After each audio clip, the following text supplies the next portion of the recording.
ॐ सदाशिवसमारम्भां शङ्कराचार्यमध्यमाम् अस्मदाचार्यपर्यन्तां वन्दे गुरुपरम्परां दयाकरं दयाकारं प्रणमामि दयानन्दं मदाचार्यपरम्परम् ॐ सहना भवतु सहनौ भुनक्तु सह वीर्यं करवावहै तेजस्विनावधीतमस्तु मा विद्विषावहै। ॐ शान्ति शान्ति शान्तिः। ॐ भद्रं कर्णेभिः शृणुयामदेवाः भद्रं पश्येमाक्षभिर्यजत्राः स्थिरैरङ्गैस्तुष्टुवागुंसस्तनूभिः व्यशेमदेवहितं यदायुः स्वस्ति न इन्द्रो वृद्धश्रवाः स्वस्ति नः पूषा विश्ववेदाः स्वस्ति नस्ताक्ष्यो अरिष्टनेमिः स्वस्ति नो बृहस्पतिर्दधातु। ॐ शान्ति शान्ति शान्तिः।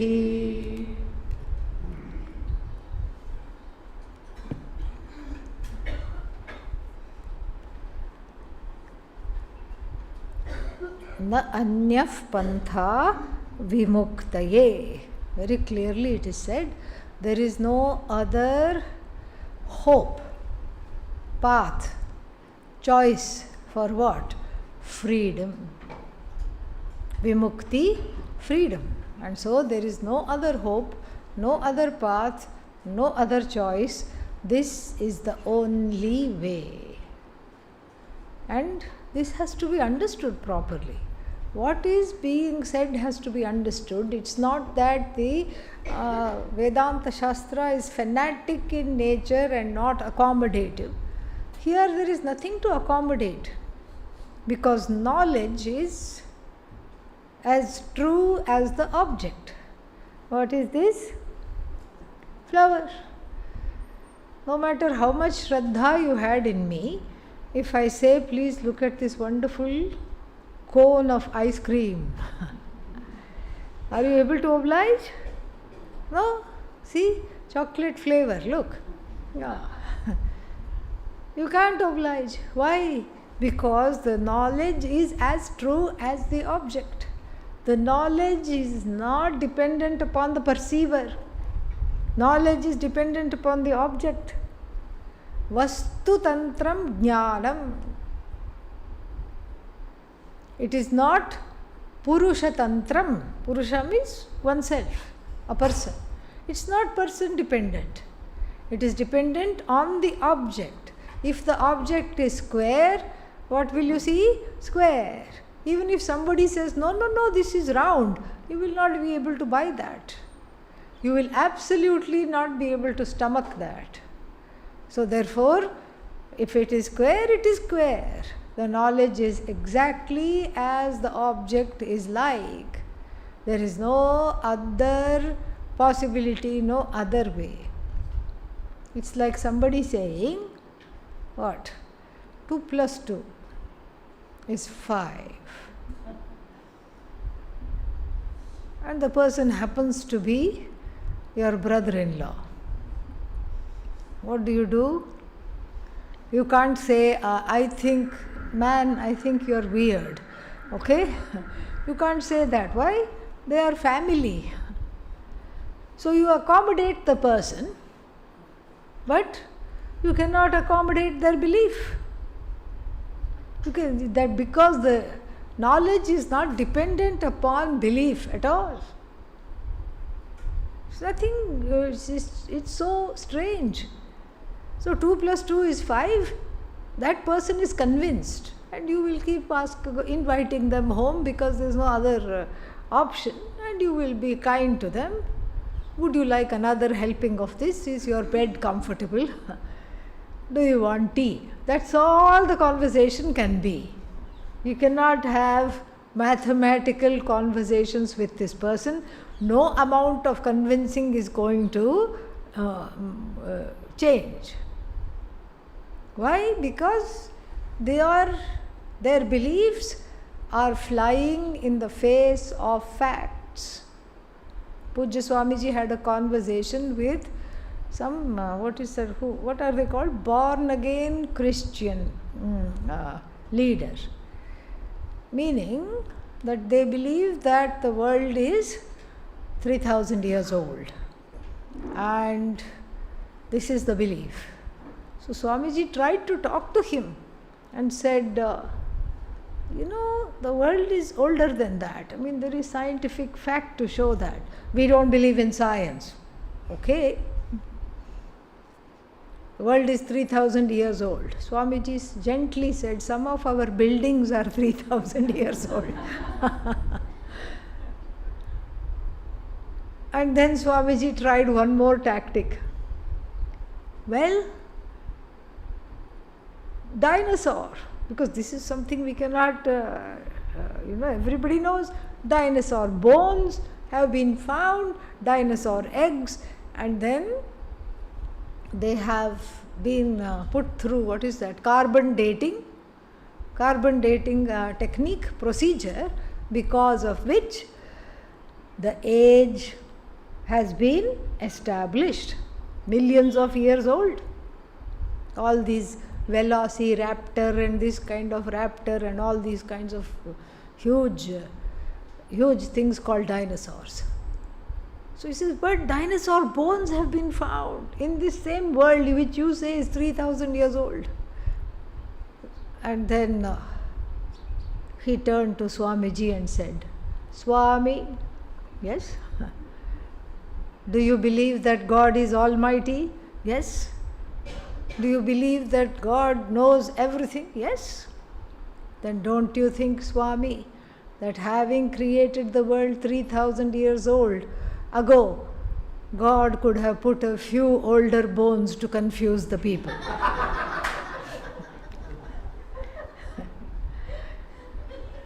What did Swamiji say? How will you have your coffee? With or without milk? With or without sugar? Please tell. Nothing else you can talk.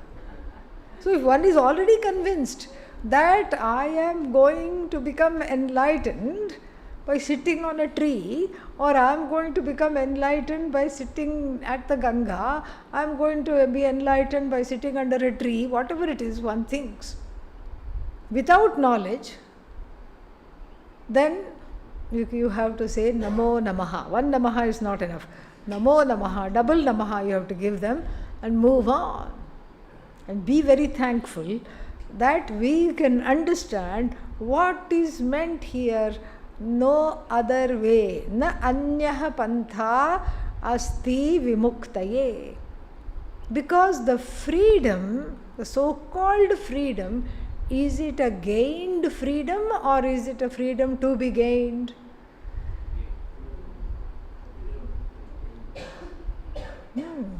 Kotidvayam. Two kinds of answers. Yeah. Siddhasya siddhi, praptasya prapti. In a way, it is already gained. And those who said it is to be gained are also not wrong.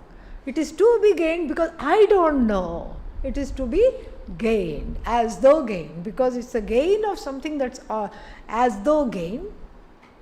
It's already there. I am free, I have to know it. It's just like saying, you have to, if supposing somebody has something on their face, they don't know it. You tell them, there is something on your face, I think you should clean your face. Then they will look in the mirror and say, oh yeah, there is something on my face. It's like that. It's just like that. This, in order to understand vimukti, freedom, we have to understand what is bondage. What is this bondage centered on this I that I feel? So if the freedom is as though, what is the bondage? As though. Bondage is as though. So the bondage really is a notion, and the notion that I am bound by what? By certain wrong conclusions. That has to be removed. Like even the story I had told earlier, not in this batch but in another batch, of the brahmachari and his guru living in the remote area somewhere. One day his job was to take the cows to graze, wash them, bring them back, feed them, tie them in the stables. That was his seva. And one day he comes, brings all the cows back, 400 of them are there. Somebody has stolen all the rope. No rope at all. And in the area that he lived, where the ashram was, there was no overnight Amazon delivery. Okay? So he could not order the rope from Amazon. What to do? It's middle of the night. It's already night, dark. It is already dark. Night has fallen. Shops are closed. He runs to the guru's room and says, we are in a fix. What's going to happen to all these cows? Don't worry, Guru says. Don't worry at all. Take it easy. Don't worry. But they will all run away. Just pretend to tie them. What? Just do as I say. Pretend to tie each one of them. Oh, okay. And then he makes one cow sit and pretends to tie it to its post in the stable. Immediately it relaxes, settles down, very happy. All of them he ties and he says, oh, forget Vedanta. There is some strong mantra here. Guru has put one mantra. I need to get this mantra. And then, but still, he doesn't have a night of proper sleep. What does he do? Every half an hour he comes out of his room and looks at the stable and makes sure they are all fine. Guru sleeps very well. Cows also rest very well. He is the only one who is worried that they might run away. They have no idea of running away at all. And the next morning he goes to the stable and says, come on, let's go. Let's go to the water. Let's go to the grass. Not a single one moves.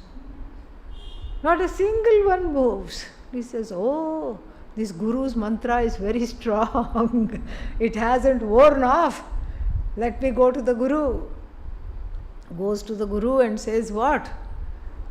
Maharaj, please, whatever mantra you have put on the cows, please withdraw the mantra. They are not going to the water. They are not going to the grass. Guru says, stupid fellow, did you untie them? What? I hadn't even tied them. I only pretended to tie them. Okay, pretend to untie them. He says, really? This is not going to work. Somehow he just pretends to untie the first one and it runs. It also wants to go to the grass. It also wants to go drink water. And each one runs and runs and runs and runs and runs and goes away. Similarly, all the cows are what? So many jivas. I feel I am bound with invisible ropes. These ropes are what? Aropa, superimpositions upon the I that is free. Invisible ropes of samsara. What is samsara? Some sorrow or the other. Invisible ropes of samsara bind this person. If bondage is real, it cannot be removed. Because what is the definition of real? Abadhitam sat means that which is not negatable. Non-negatable is sat. If bondage is real, it cannot be removed. Oh, okay. Bondage is not real. If bondage is not real, it need not be removed. Do you see the fix we are in? No, but bondage is not real. Yes, it's not real. Then what are we doing here? You tell me, why should I answer all the questions? If bondage is real, whatever you do, it cannot be removed, because the nature of reality is such that it cannot be negated. So if it is true, if the statement I am bound is true, then I will be forever bound. And next life, rebound, rebound, forever bound. And I won't know anything better. So I will not struggle to be free, because this is real. This is what it is. I won't struggle to be free, and then there is no need for ashrams. Ashrams will become picnic spots, and then all the swamis will be unemployed. Nothing to teach. You are bound, I cannot teach. Why? Because you know that already yourself. You are free, I cannot teach, because there is no hope of freedom. What to do? Therefore we say bondage, let us try and say this other paksha, another option, bondage is not real. Meaning what? Not real means what? Non-existent. If bondage is non-existent, then what is it that I am trying to remove? Please tell me. What is it that I am trying? Bondage is not there. It is non-existent. So if bondage does not exist, what is there to remove? Again, what am I doing here in the ashram? Again, what am I doing? What is the teacher doing? What am I doing? So both ways, it is a kind of a surprise. If bondage is non-existent, it cannot be removed, because you cannot remove that which doesn't exist. Like Lady Macbeth, who was keeping on trying to remove blood spots from her hand because she was guilty of having engineered her brother-in-law's death so that her husband could become the king. Out, out, out, she kept on washing her hands all the time and roaming the palace corridors in the middle of a night like a ghost. She could, and then everybody tried to say, your hands are clean. She was, no, they are dirty. That which is non-existent cannot be removed. That which is existent, that which is non-existent need not be removed. That which is existent cannot be removed. So what is the status of this bondage? Neither existent nor non-existent. In other words, mithya. I feel bound, so therefore, since my feelings are valid, and since I am not the only one feeling bound, if you ask anybody, even people who don't speak the same language as you ask them, do you sense a bondage? They will also say yes. Anywhere you go, that's what makes Vedanta absolutely for everybody in the whole world. It is universal. It is not just for people in India or people in a particular place. No. It is for everybody, because the notion of bondage is universal. And what we are trying to remove is not the ocean of samsara, but the notion of samsara. The notion of bondage has to be removed, because the notion is a wrong conclusion centered on this I. Like the story which is told, like that of there was a movie, what was it called? Prince and the Pauper. The king, the king and the queen die. They are killed in a coup. The young prince is saved by the very good, nanny. The nanny saves the prince. And the minister tells the nanny, you please keep him safe and take care of him. After all this coup dies away, I will come back and get him, and we will install him on the throne and banish all these people. We will take back the kingdom. But alas, the nanny also is killed, and the poor prince just is on his own, wandering the streets of the kingdom. And then who takes him in? Some other street urchins. They show him how to raid the garbage can, how to get in and how to fight for the food, and how to make dustbin your best friend. They teach him survival skills. And like this, the toddler prince who was lost at 2 is re-found again at 5, because the minister does not stop looking for the child, and finally happens upon him. And how does he know it is him? There are some birthmarks, etc. He verifies and says, "Oh, this is wonderful. The prince has been found." But the prince is hardly a prince. The prince is behaving like a homeless street boy, street urchin, like a pauper. And so all matted hair and full of all kinds of dirt and dust and grime. They put him in a bath, scrub him, gets a haircut, mani, pedi, all this they give him. And then after that what? Dress him in fine clothes. A proclamation goes out. The town crier announces, "The prince has been found, the prince has been found." And the prince is the heir to this throne, and now he is going to be under some auntie or something who is going to take care of him.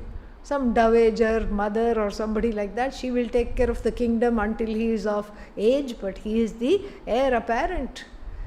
And at such and such a time, we are going to parade the prince throughout the main streets. Come one, come all, get introduced to your new prince. The boy is all dressed with all gold, silver, finery, everything.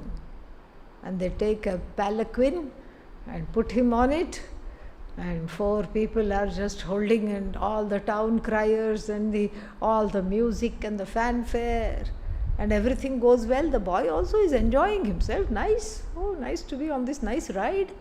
And then suddenly he sees a dustbin. What does he do? Jumps off, takes off his royal cape and finery and everything, whatever is in the way, he takes it off, jumps, runs to the dustbin. To everybody's horror, forages, takes out whatever was there and starts to eat it. And the horrified ministers and all the people, no, this is not, no, I'm hungry, this is done. You don't understand. After such a long time I have met a dustbin. I have to have this. And he is told, not only this dustbin, but all the dustbins in the entire kingdom belong to you. Yeah, but what about this dustbin? He hugs the dustbin, refuses to leave it. And then he has to be told, through many Shravanam sessions. You are not a pauper. What are you? Prince. You are a prince. You are not a pauper. In fact, not only the dustbins in this kingdom, but all the dustbins in the whole world belong to who? You. So he needs lessons. They are not lessons in etiquette. They are lessons in understanding what he thought he was, he no longer is. Do you see the bondage and the freedom here in this story? Show me at least one sign of life. Yeah, okay. So this is exactly how the bondage is. That's why there is only one way to freedom. You have to be told. There the minister schools the boy, the prince. Here the teacher removes the notions of being small, of being limited, of being finite. Repeated Shravanam sessions. I don't have scarcity mentality. I am not small. I am not bound. I am bigger than all my problems. All this is part of Shravanam. So therefore, the bondage is an as though bondage due to wrong conclusions. The notional bondage is due to wrong conclusions of not recognizing oneself. not recognizing oneself as exactly what one wants to be, and therefore embarking on an endless quest of being somebody or the other, something or the other. Like our 10th man story. 10 brahmacharis go on a picnic. They have to cross the river to go on the other side. And then boys, being boys, they splash each other on the way and push each other in the river and then come back to the boat and all these things. On the other side of a boat is a wonderful fair. They have a good time. One of them has self-designated himself as the monitor. I'll be responsible, he told the Guru. I'll bring everybody back, don't worry.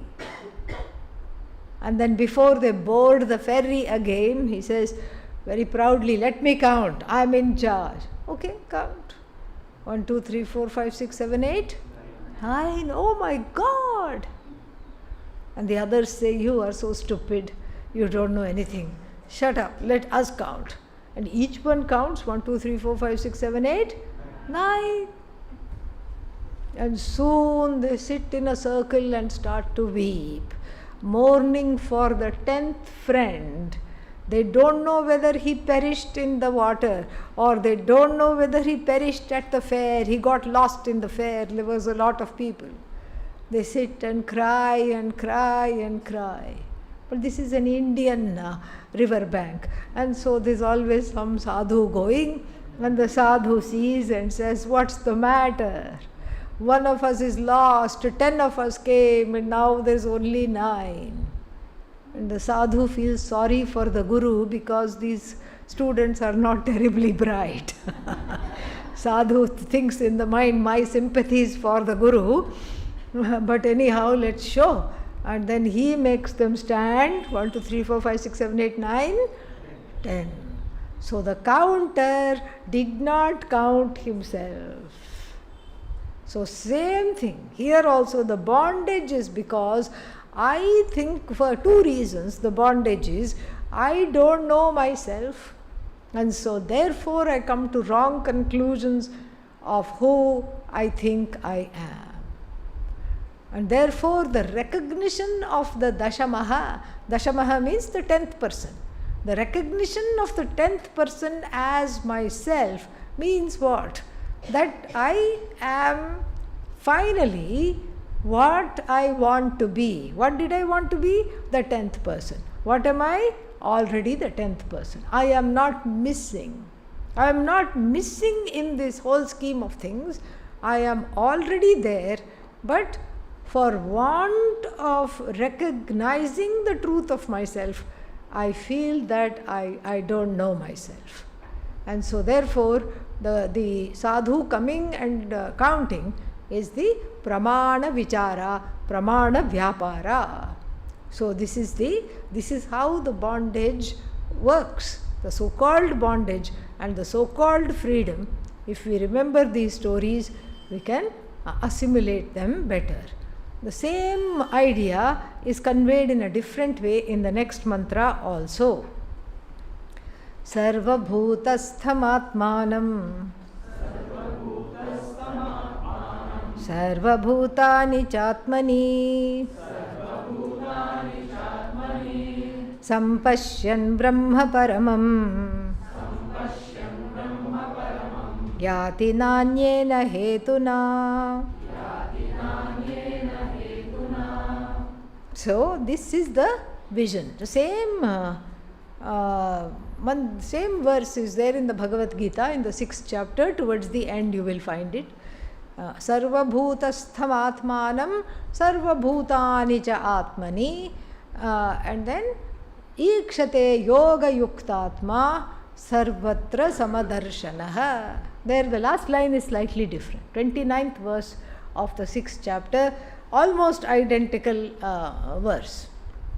It has, the Bhagavad Gita has copied this verse in the 6th chapter.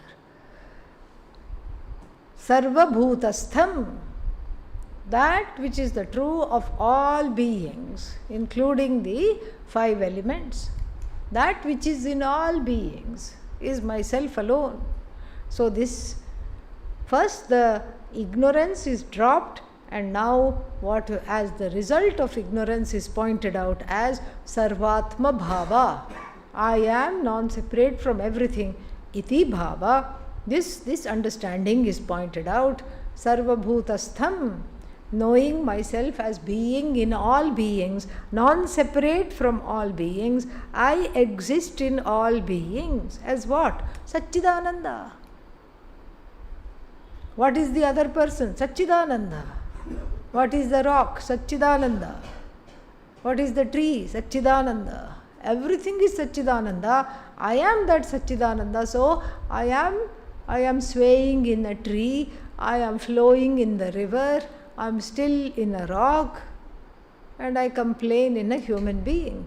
This is how we can see. I am everything and everywhere. I am quote unquote in everything. The in is within quotes. Why? Because if it was really in, then you will have two, Ashraya and Ashrita. Two entities you would have. One is that which is Ashrita, that which takes refuge in something, and that something which is taking refuge. But that is not there. So the word in is aupacharikam, is as though. Because otherwise we can't even talk about this. Somehow we have to talk. We are constrained, and so as though in something, sarvabhutastham atmanam. So that is the first one. I am everything. This Atma is everything. I am in everything. And then sarva bhutani cha atmani, and all beings exist in this Atma. Atma, the Atma which is in all beings, and the all beings which cannot be being, which do not have their being without the Atma. Very beautifully put. Both ways we have to see. This Atma is in all beings, and all beings are beings. Why? Because of the presence of which Atma? Who is that Atma? Aham, myself. So sarva bhutastham atmanam, sarva bhutani cha atmani. Ikshate, no, that's not it. Sampashyan. There ikshate, sees. Here sampashyan, having seen clearly. Seen is again within inverted commas. You cannot really see this. You can only be this. See means understand. Even in common everyday talk we say, do you see it? What do I mean to say? Do you understand it? So here see means understand. So I understand this, seeing this, and sampashyan, seeing this, understanding this, sampashyan brahma paramam yati. The person becomes, again, see so many quotes here. The person becomes one with Brahman. Does the person become one with Brahman? No. Person is already one with Brahman. The pauper is already prince.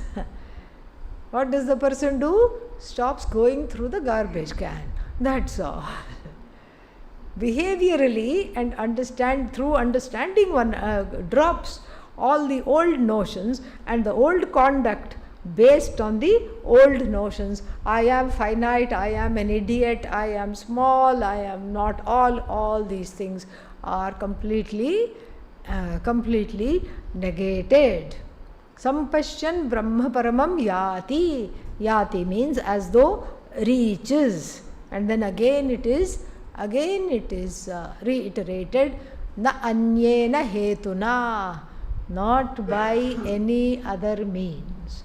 So this jnanam and jnanaphalam here, jnanaphalam in this, which verse is this? 10th verse. Jnanaphalam is given, the fruit of this knowledge is sarvatma bhava.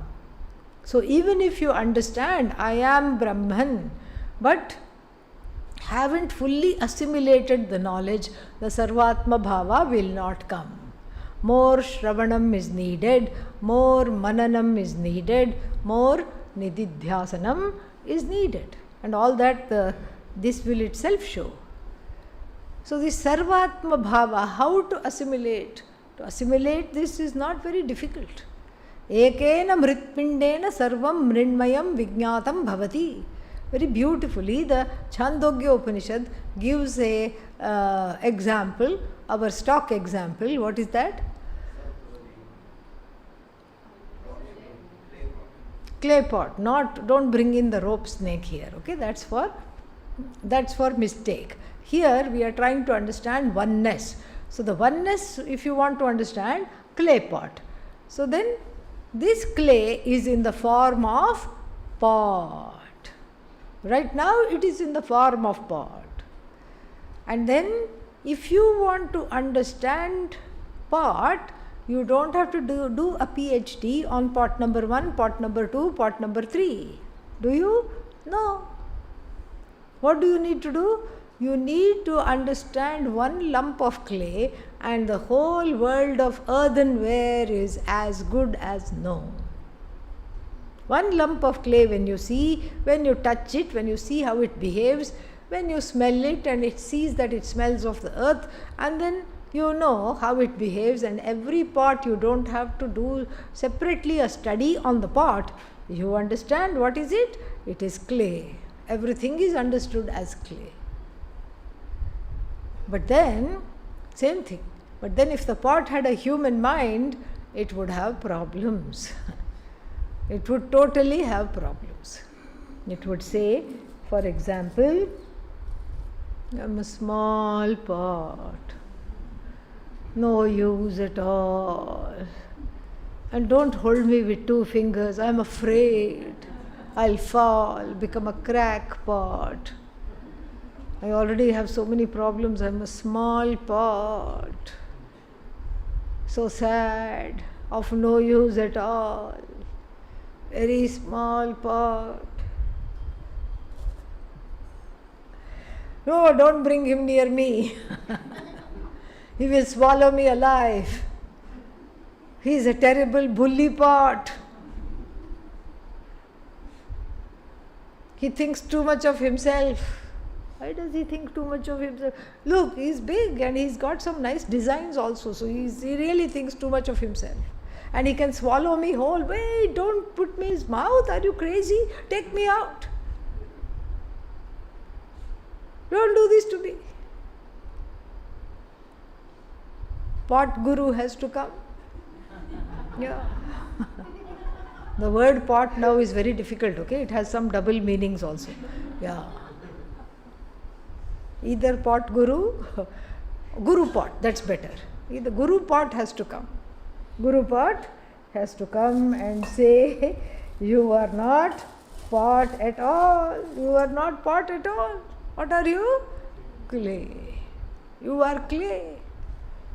Oh, but clay I thought is God. Yes, you are clay. You are the very being, even of this big bully pot. You are the being of this pot. You are the being of this small pot. You are the being of something that's not in the shape of a pot, a lid. You are the being of everything. As clay, you give the being to the whole entire clay world. Same thing we can say about gold also. There is the chain, there is the bangle, there is the nose stud. And if all of them had a human mind, oh, we would be in trouble. The conversation between the chain and the nose stud would be as follows. The chain says, you are just a lowly being. Get away from me. Nose stud feels very sorry for itself. So sad. I'm small. I don't like being a nose stud. Each time this lady has a cold, I'm surrounded by phlegm. What kind of a karma is this? Terrible. She blows her nose vigorously and I just feel like I'm dying. I'm a delicate being. I don't know what I did to deserve this. Even though the chain told the nose stud, get away, you are lowly, is kind of jealous of the nose stud secretly. The chain says, look, I'm so pretty, I'm so heavy, and I'm right on the chest. It should be everybody should see me. But this stupid woman is a hypochondriac. She covers herself in panchakosha. Covering after covering after covering. Little wind blows, she feels she's going to have a cold. Nobody appreciates me. Nobody validates me. Nobody loves me. Nobody sees how brilliant I am. I want to be free. I'm stifled, I'm suffocated. This life will just not do. What did I do, oh Lord, to get this life? Both of them pray. What is the chain's prayer? Oh Lord, oh Bhagavati, in my next life, let me become a nose stud. The nose stud also has another prayer. What does it say? Let me become a chain in my next life. Vishnu and Lakshmi are looking at this and saying, oh, this was easy, tathastu. Just a little switcheroo, tathastu, no problem, yeah, no problem, fine. Now, the next time around, what is the chain? Nose stud. So the chain, which is the nose stud, feels, aha, now we are talking. I may be small, but I am prominent. Everybody looks at me. I greet the sun and so much fresh air, so lovely. It loves its life. For how long? 10 minutes, until the first sneeze, until the allergy season comes.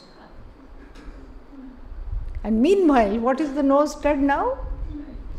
Change. It says, about time my karma changed. About time my karma improved. About time I got some dues. About time I had some good place, a place of importance.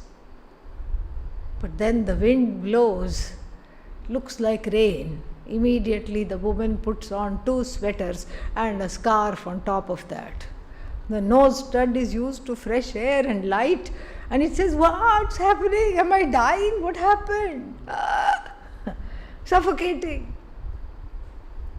And then because of her being susceptible to allergies, she gives a violent sneeze, and the poor chain, which is not used to this at all, has a conniption. It says, I'm having a seizure. I don't think I'll ever recover from this. This is terrible. And both of them pray. Next life, oh Lord. The nose stud, what does it say? Make me back into a chain. And what does the chain say?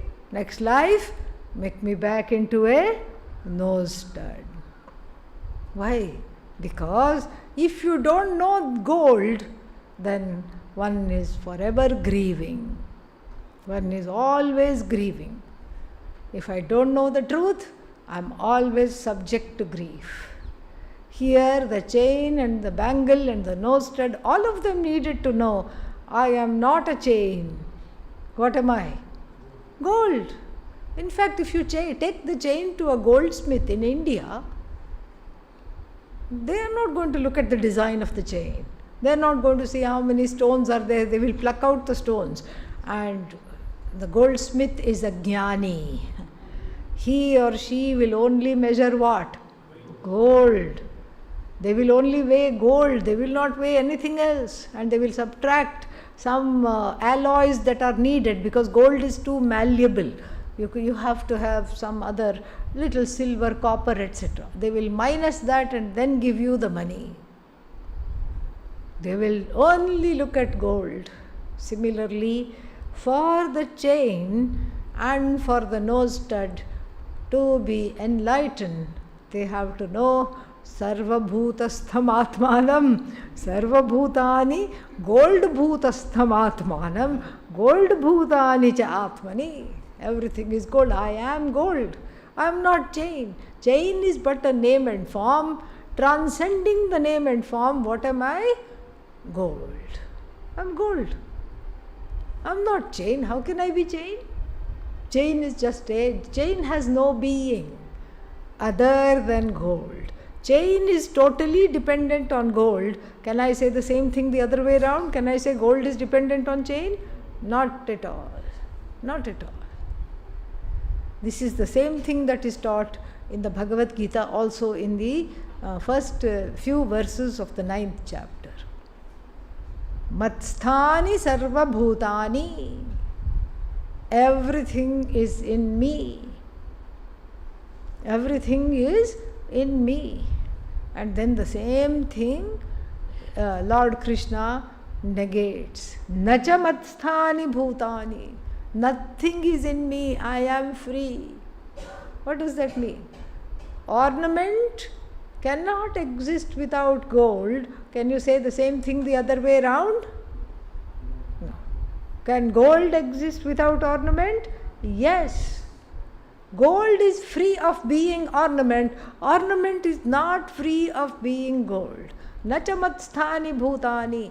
Pashyame yogamaishwaram. Look at this magic. Look at this magic, Arjuna. I am in everything. Everything has its being in me, but I am not any one of them. This is where the teaching has to proceed. It is one thing to say, I am Brahman. I am not any of the names and forms. But then we have to also recognize that all names and forms have their being in Brahman, but Brahman is not any name, any form. This is what is called sampashyan. Sampashyan, seeing this clearly. Seeing that one Atma Tattva, Brahma Tattva, this Brahman, everywhere. Maya tatam idam sarvam. Jagad avyakta murtina. 9th chapter says, 3rd verse says, Maya, by me, tatam idam sarvam is spread. By me is pervaded. Idam jagat. This whole jagat is pervaded by me. And who am I? Avyakta murti. This invisible, unmanifest Brahman. Matsthani sarva bhutani nacha aham teshu avasthitah.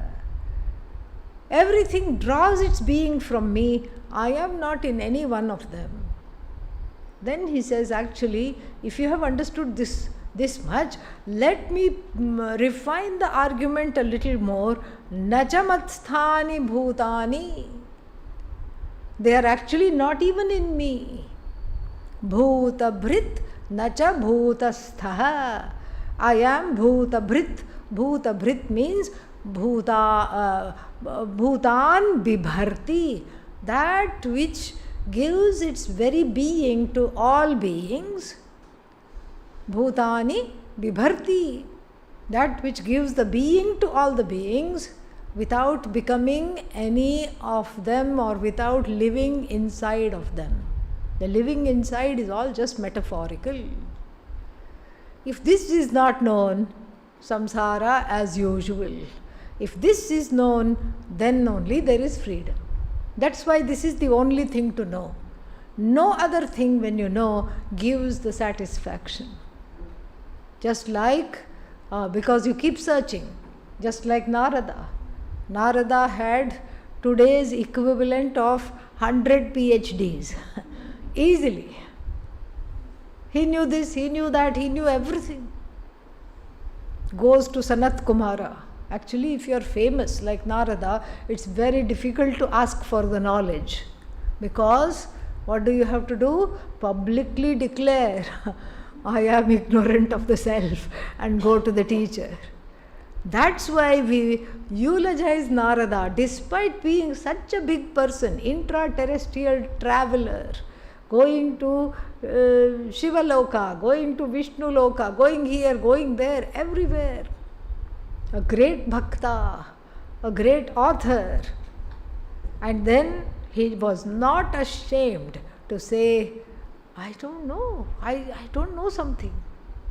I've heard, oh Lord. He goes to Sanat Kumara, one of the students, the direct disciples of Lord Dakshinamurti. And he says, I have heard, Bhagavat Sadrishebhyah, I have heard. And what have I heard? I have heard, Shokam Taratyatmavit. The person of knowledge crosses sorrow. I have heard this from people like you, from great sages like you. And I'd like to know. Why? Because Soham Bhagavaha, this is who I am. Shochami, I am subject to grief. Even though I know so many things, I am still subject to grief. Shokasya param tarayatu Bhagavan. Please take me to the other side of sorrow, because I am still subject, I am drowning in grief. All right, says Sanat Kumara, what is it that you know? Tell me. Because you are a very erudite man, you have studied a lot. What is it that you know? Because if you tell me what you know, then I know where to start the class. Should I start? What is that? Atma, Anatma difference, Vedanta 101, or should it be straight away a PhD class? Tell me. And then he tells a whole page of his accomplishments. Rigvedaha, Bhagavaha, Adhyami. Adhyami means I am a student of the Rigveda. I study the Yajurveda. Oh, you are Dvivedi. No, I also know the Samaveda. Okay, Trivedi. No, I also know Atharva Veda. Then what? Chaturvedi. Well, I also know Shiksha, pronunciation, Vyakaranam. Vyakaranam means what? Abba. I'm glad everybody knows that. I'm glad nobody is saying Vyakarna, Kya Karna. Nobody is saying that. I'm happy. So, Vyakaranam, grammar. And then Shiksha, Kalpaha, Vyakaranam, Chandas. What is Chandas? Prosody. All the meters. Jyotisham, Niruktam, astronomy, astrology, synonyms and antonyms, thesaurus, everything I know. Not only know, I know the 6 Vedangas, I know the 4 Upavedas, Ayurveda, this Veda, that Veda, everything I know. I know all the other things connected to the Vedas, Nakshatra Vidya, Shastra Vidya, Dhanur Vidya, this Vidya, that Vidya, and then Ekayanam, Vako, Vacham, all these things, fortune telling, all these things I know, everything I have studied. Sanat Kumara listens carefully to the whole list and says, I see your problem, my dear fellow. You know a whole lot, but you know a whole lot of nothing. You know everything. You think you know everything, but what you know is a whole lot of nothings, no thing. Why? Because each of these branches of knowledge depends upon what? That you don't know. You yourself as the knower becomes the knower in the presence of what? That you don't know. You don't know the truth of the knower and the known. You don't know that the truth of the knower and the known is that one Brahman, all-encompassing Brahman, that manifests as the knower, that manifests as the known without undergoing any change. This, when you know, you will be free. He says, oh, I'd like to know this. What is it called? What is it called? Sanat Kumara is very clever. If he said Atma Brahman, Narada might have dozed off. Okay, heard that, been there, done that. Because he knows all the 4 Vedas, Atma Brahman words come. So what he uses a very different word. What does he use? Bhuma. This is all because you don't know Bhuma. What? Bhuma? Who is Bhuma? What is Bhuma? Bhumanam vijignyase. I desire to know the Bhuma. What is Bhuma? First Sanat Kumara, the teacher, defines Bhuma negatively to show that this is nivrityatmakam shastram. This shastra is in the form of negation of all the things that it is not. Yadalpam tan